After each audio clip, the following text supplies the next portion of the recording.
So the secret of making a peanut butter and bacon tortilla on the trail and mixing it with powdered peanut butter is to be very careful with your water so you don't get a real soupy mixture, so it doesn't run out of your tortilla before you can put the bacon on. And I've probably told you this before, I reuse these containers because they've got a really neat zipper top to them, Velcro, some kind of plastic Velcro that they use.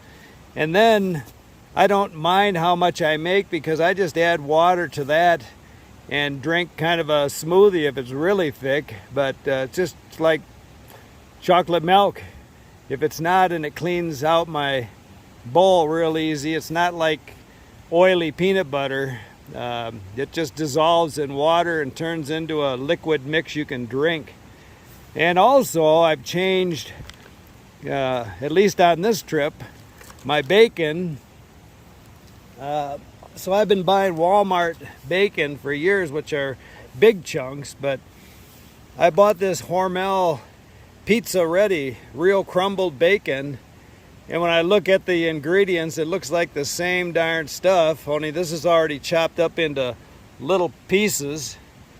It's less than half the price for net weight. So I think that's my new bacon of choice maybe.